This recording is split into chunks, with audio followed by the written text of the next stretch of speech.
Hello, this is Matt on the Moon Lambo channel. Now, I just got done making a video acknowledging that what CipherTrace CEO Dave Jevons stated about XRP being used by almost every bank in Japan is not what he meant it. He just ended up conflating a couple things, Ripple and XRP.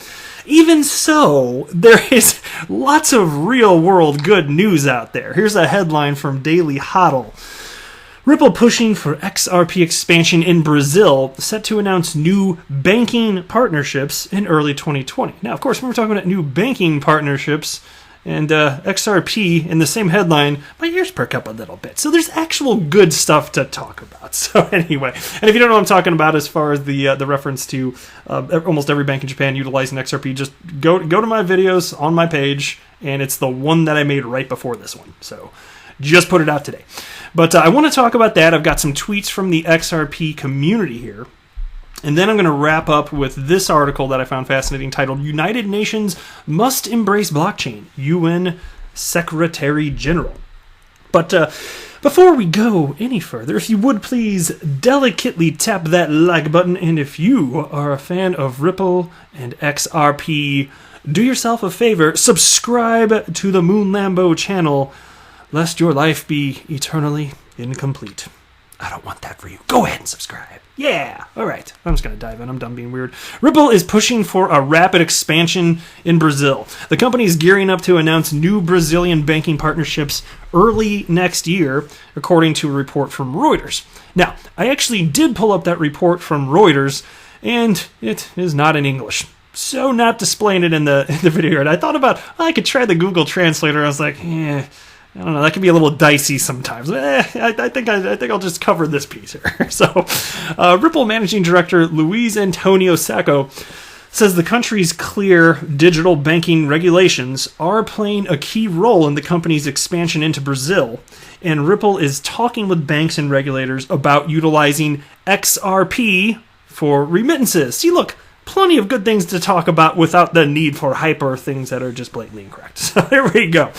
Ripple is already working with Santander Brazil, Bradesco, and Redimento, which use the company's payment messaging system, but so far, none of the companies are utilizing XRP. Now, of course, it depends on where are they conducting most of their business. You know, they're not just, so it's not just the regulatory concerns. Where are they conducting most of their business? Those two things are kind of key. And even if you want to use XRP, where's the liquidity being sourced? Where? And so these are the things that are getting figured out. So when they talk about these entities being part of RippleNet, that is super duper. It's not a bad thing that they're not using XRP yet. It's just not time yet. The ecosystem needs to continue to be developed. This is not surprising stuff here. The San Francisco startup launched a new office in Brazil back in July, and according to Sacco, roughly 30% of Ripple's total transaction volume is now moving through the country. That is notable, is it not? Now here's a quote. We're excited to grow our ecosystem in the region and bring additional financial institutions onto RippleNet to help provide excellent, efficient cross-border payment experiences for their customers. Brazil is a leader in fintech innovation and positioned to forge a path for the rest of Latin America to follow. And then the piece also states, to wrap up here, in addition to Brazil, Ripple is focused on expanding in a number of South American countries, including Chile, Peru, and Argentina. And so what they're doing, clearly, and this is part of Ripple's strategy, is they're targeting those corridors where there are, well, number one, a lot of volume, okay, but there's also a lot of friction. And you're talking about just what they would call the low-hanging fruit as it pertains to actual remittances. So these could be dollar sizes, typically under $500, but very frequently, closer to maybe the $200 mark. And a ton of that is just getting eaten up in fees and not making it back to the intended families back home. Because let's be real, in a lot of these cases, not all of them, because there are corridors that don't necessarily or won't necessarily involve the United States, but right now, as it pertains to just the two big ones that we've been talking about a lot, which is Mexico and the Philippines, it's pretty much all the volume going from the United States to those two destinations and those corridors. Not really so much to the United States, though. Of course, that's perfectly viable and possible too. There's just not going to be as much volume flowing in that direction. And so it's a source for good. It's not that these remittance companies are necessarily being terribly stingy and unfair. It's just that there's a cost to do business. And if you believe in competitive markets, as I certainly do, even if a company were taking advantage by charging an unfair amount and giving themselves too much margin, another company would just come in and compete. And of course, that does happen. That's what drives the price down to what it is now.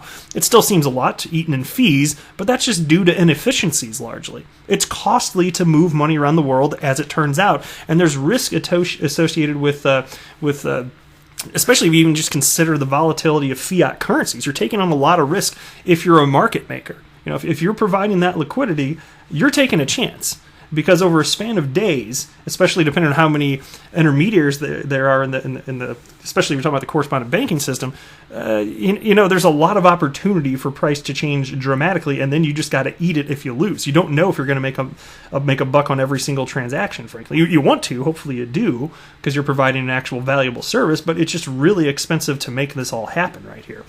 But you're going to see more and more corridors come online. Of course, it's a coming. I think that 2020, in terms of, this is just a guess here, just for fun, but not to hype anything up, certainly, because I'm proud to not do that.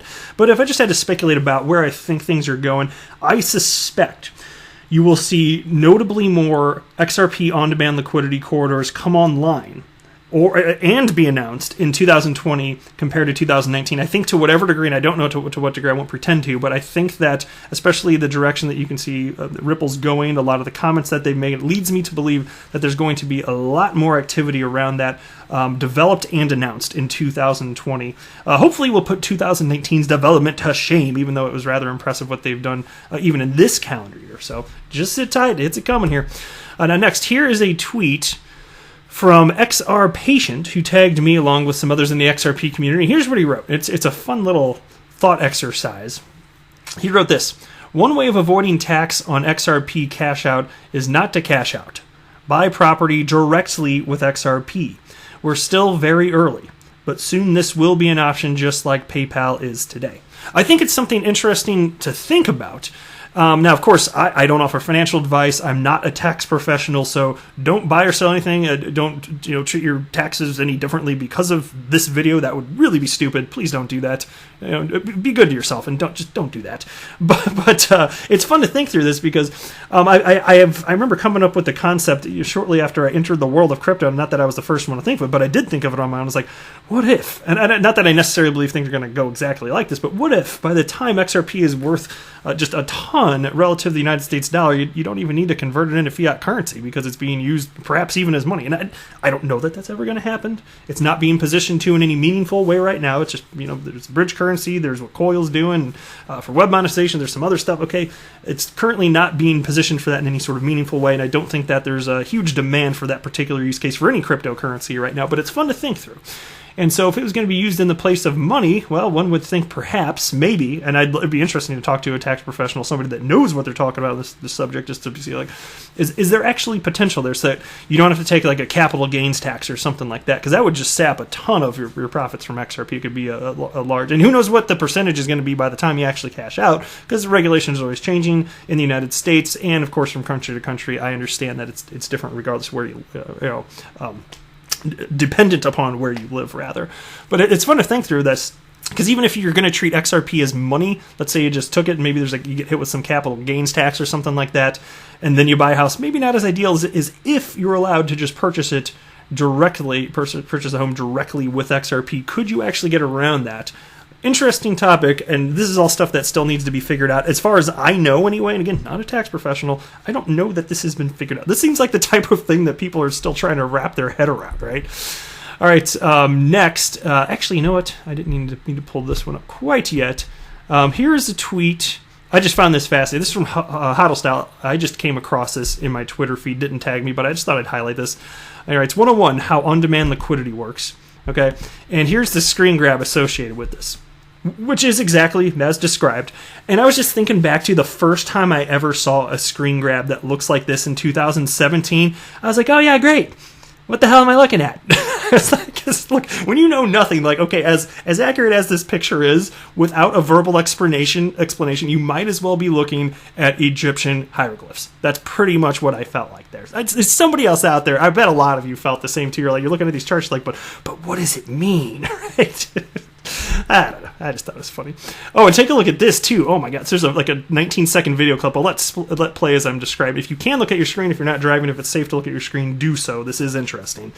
And so Mark Brown, digital asset reporter, writes how XRP is headed towards 2020. And you can see there's these guys on a boat, two different camera angles ultimately, and there's a boat running into another boat, and it looks like they got out of way in time, but that would have made people become not living. So I'm glad they were able to kind of move, but somebody's hammered that's driving the boat there. That's my best guess. Not exactly ideal. We'll let it hit one more time, and then I'm gonna move on here. And it's a coming. Yeah. Okay. Yeah. There you go. All right. And I got this next piece from XRP Crypto Wolf. Shout out to you, good sir. Thank you for sending this direct to my inbox. You're awesome. United Nations must embrace blockchain. UN Secretary General. UN Secretary General Antonio Guterres said the organization must embrace blockchain technology. According to a December 28th Forbes report, Guterres believes that blockchain should be among the technologies used by the UN. And here's a quote: "For the UN to deliver better on our mandate in the digital age, we need to embrace technologies like blockchain that can help accelerate the achievement of sustainable development goals." Hey, that's good. And look at things big picture. Right, this is not squashing innovation. I like that. This is not the first time that Guterres spoke highly of the potential of blockchain technology. As Cointelegraph reported in July last year, at the time he created a high-level panel on digital cooperation, which explicitly put blockchain technology on the agenda. In September 2018, he also spoke of how trust in national institutions among states and in a rule-based global order has declined, and how technologies, particularly blockchain, can help mitigate the issue. Still, he spoke less positively about cryptocurrencies. And here's a quote: "Organized criminal networks lurk on the dark web, profiting from Egyptian, it's because I just said that, encryption and near anonymous cryptocurrency payments to traffic in people and illegal goods." Okay, fair enough. Some of that happens, but even more of that is done with money, and that's why this little line that a lot of individuals like to cite here, it's not going to be something that's broadly accepted. It's the same concept as in the mid-'90s when people were talking about how the internet was too dangerous, and some people had the idea that we better squash this. Think about all of the illicit things you can do with it. Yeah, but there's even more good you can do with it, and then just regulate it properly. But still, at least positive for blockchain. But anyway, that's it for this video. Thanks for stopping by, my friend. I am not a financial advisor. Do not buy or sell anything, because if anything I say or write, that would be a very, very, very bad idea. Until next time, to the moon, Lambo!